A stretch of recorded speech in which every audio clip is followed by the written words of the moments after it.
Bonsoir. Vous m'entendez bien? La fin des années 1960 a été marquée par un réveil de tout ce qui touche à la nature et à l'écologie, et en particulier leur impact sur l'art, les arts appliqués et l'architecture, et en fin de compte sur la vie humaine. À la recherche de nouvelles sources d'inspiration, cette période est marquée par une spectaculaire vague de redécouverte de l'art nouveau. En 1969, le Castel Henriette de l'architecte français Hector Guimard est démoli, malgré les protestations, tout comme la Maison du Peuple de Horta, quelques années auparavant, en 1964-65. Tant d'autres bâtiments, Art Nouveau, sont ensuite passés sous la pioche des démolisseurs. Après bien des hésitations et grâce à la persévérance de l'architecte Chandelier, on inaugure le 8 mars 1969 le musée Horta. La première grande exposition, pionnier du XXe siècle, Guimard, Horta, Van de Velde, est organisée en 1971 au Musée des Arts décoratifs de Paris. Bien des années plus tard, en 2009, l'exposition Art Nouveau Revival au Musée d'Orsay à Paris a permis de faire le point de 1900 à 1974 sur tout ce que l'Art Nouveau avait apporté au renouvellement de l'architecture et des arts appliqués aux 60s. L'architecte Gérard Grandval, créateur d'une maison Bulle, écrivait en 1958, je cite, « Je partage avec Klee, Guimard et Gaudi la haine de l'architecture qu'on voit orthogonale et ennuyeuse.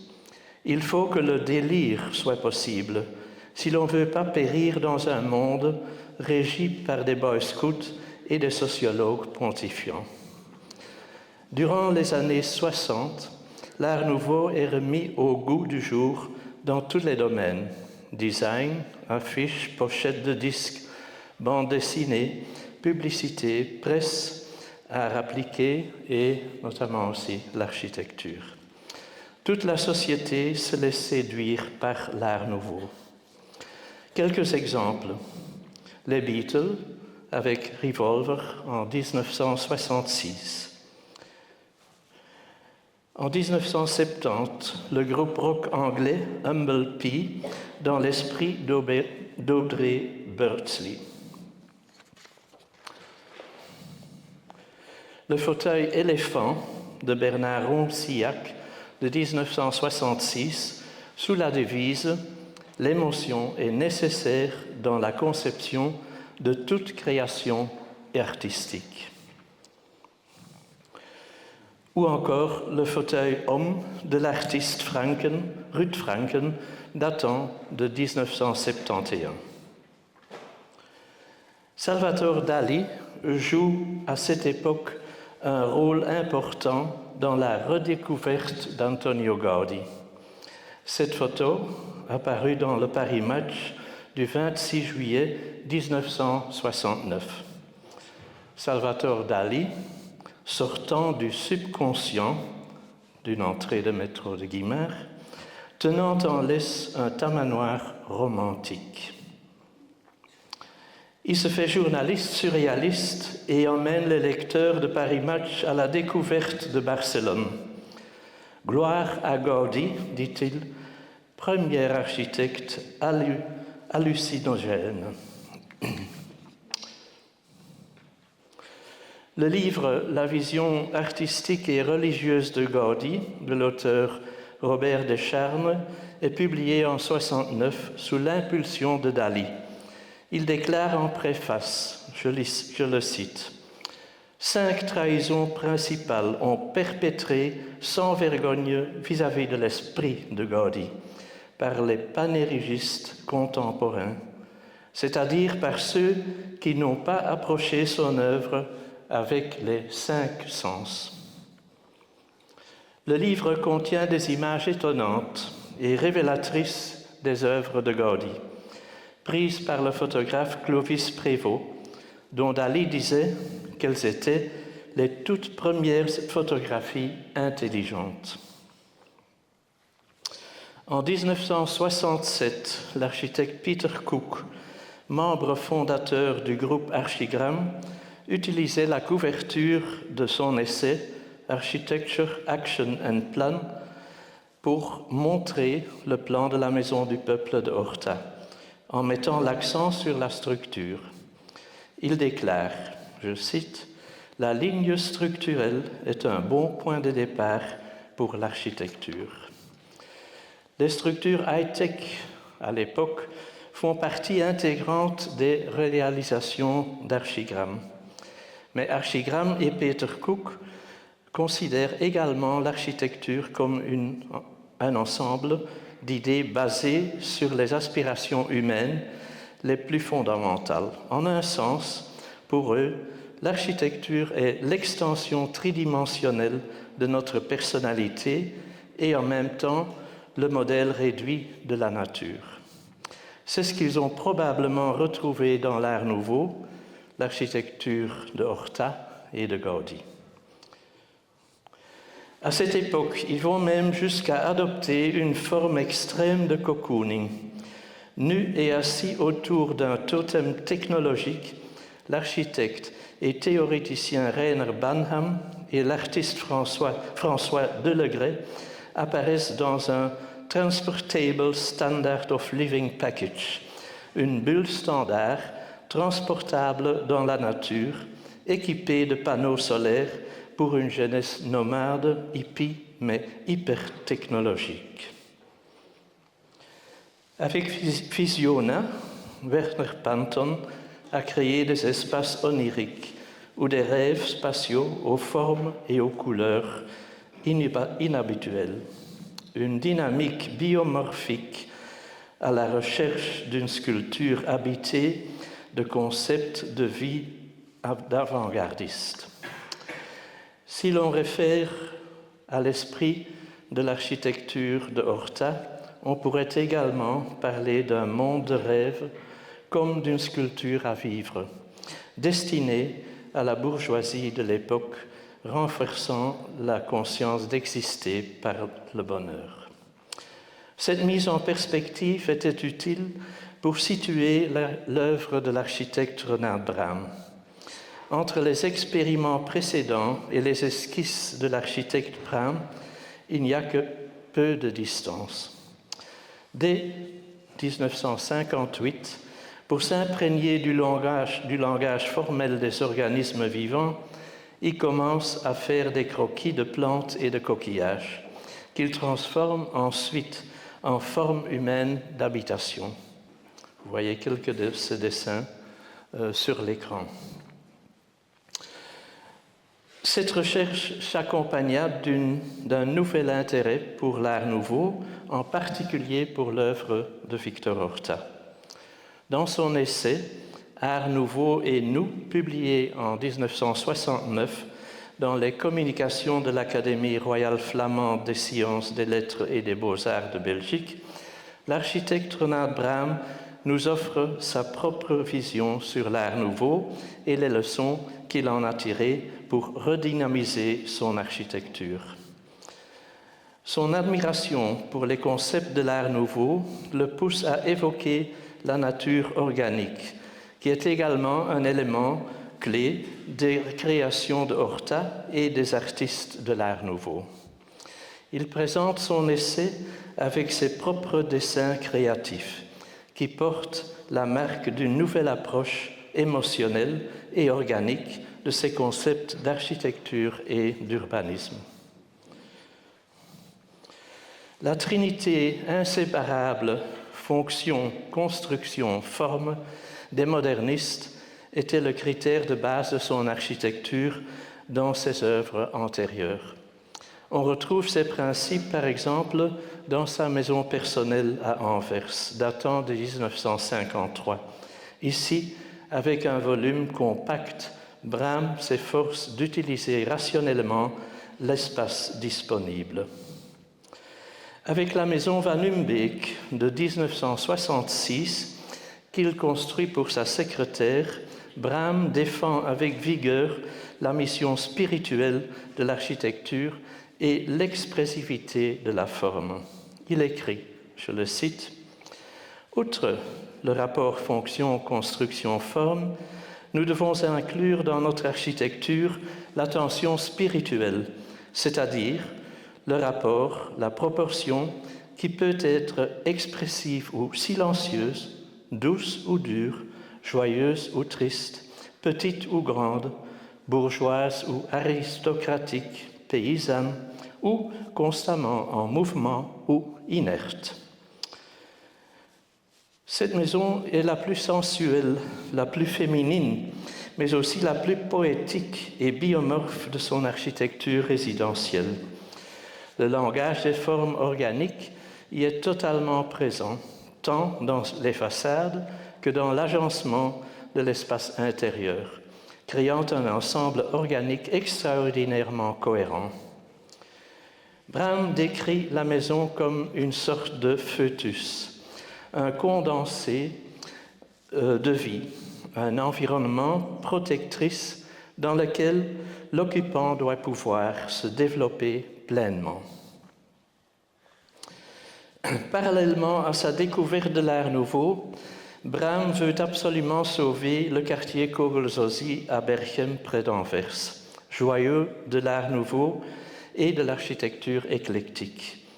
En 1969, le quartier était menacé de démolition pour faire place à des immeubles à appartements dits de luxe. Les architectes anversois comme Emil van Averbeken, qui est en fait le Horta d'Anvers, Jos Bascour, Jules Hofmann, qui y ont travaillé, bénéficient également de son admiration. Pour illustrer son essai, il montre quelques-uns des plus beaux exemples de ce quartier et remarque, je cite, « Un demi-siècle est un âge critique pour un immeuble d'habitation. L'un après l'autre, ces bâtiments des années 1900 disparaissent pour les pioches des démolisseurs, malheureusement, pour faire place à des boîtes sans âme. » Il présente entre autres deux bâtiments remarquables qui étaient menacés de démolition en 1969.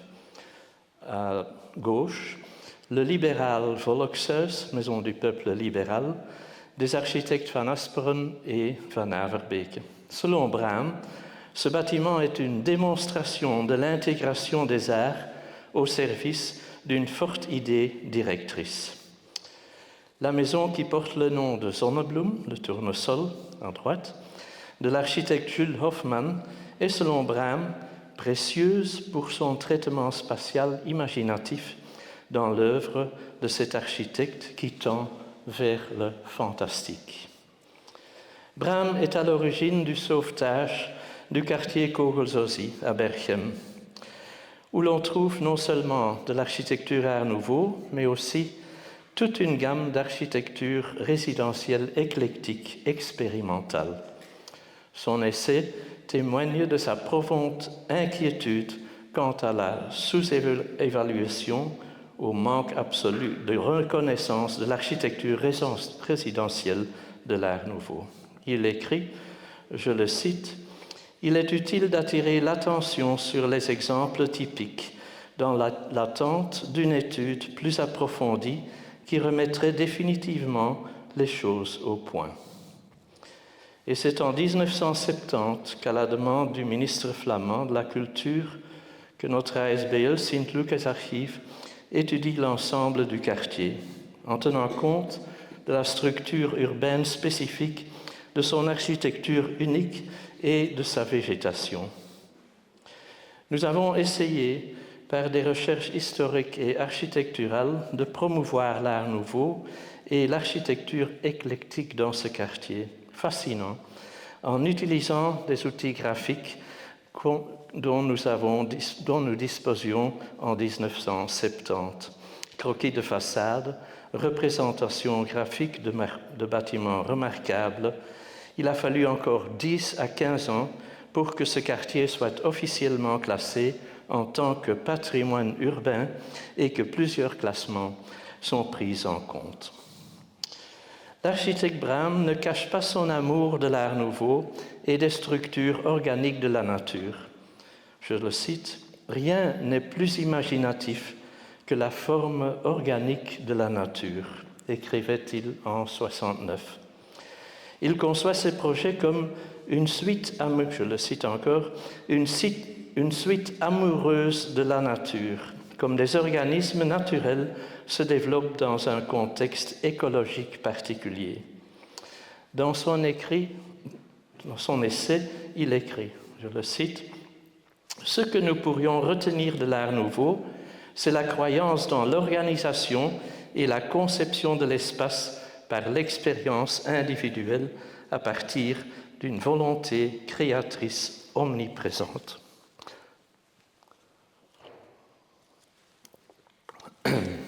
Renard Brahm, socialiste et très engagé socialement, affirme que l'architecture est le miroir de la société humaine. Il met l'accent sur le processus dialectique de l'architecture et de la vie. Il est conscient des grandes possibilités et du pouvoir effectif avec lesquels l'environnement, créé par nous-mêmes, intervient dans notre être total, non seulement individuellement, mais aussi socialement, non seulement matériellement, corporellement et biologiquement, mais aussi spirituellement et idéologiquement. De nombreux modèles de comportement humain découlent littéralement de l'organisation spatiale et donc de l'aspect formel de l'environnement de vie. Pardon. En 1868, Brahm va jusqu'à créer une maison pour Gaudi, en y ajoutant au bas du dessin « Vive Gaudi ». Brahm avait découvert l'architecture de Gaudi à Barcelone et en avait été profondément impressionné. Sa première réaction fut d'adhérer au désir de Gaudi de créer une œuvre d'art totale dans laquelle la synthèse de tous les arts était primordiale. Il développe une véritable vénération pour Gaudi dans l'œuvre duquel il trouve son nouvel idéal. Je le cite, « Entre l'homme et la nature, selon Brahm, il n'y a pas de différence essentielle. L'homme et l'architecture sont une seule et même chose. L'architecture est attachée à l'homme comme une fleur est attachée à ses tiges et à ses racines. » Voici quelques autres de ces bâtiments que je préfère pour vous montrer. Fruit de l'amour de Brahm pour l'Art nouveau, la nature et aussi par son engagement social.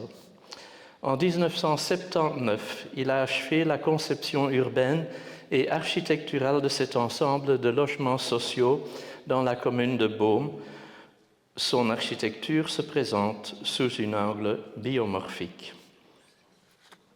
Ses dessins et ses plans deviennent de plus en plus expressifs, sensuels et biomorphes. Je le cite, « Ce que nous pourrions retenir de l'Art nouveau, écrit-il, c'est la croyance dans l'organisation et la conception de l'espace par l'expérience individuelle à partir d'une volonté créatrice qui s'impose à tous. Et, je le cite de nouveau, « L'architecture ne doit pas se limiter à servir les promoteurs immobiliers, à fournir des emballages pour des espaces à vendre, mais doit faire jaillir des formes comme des bulles de savon par la joie de la création. »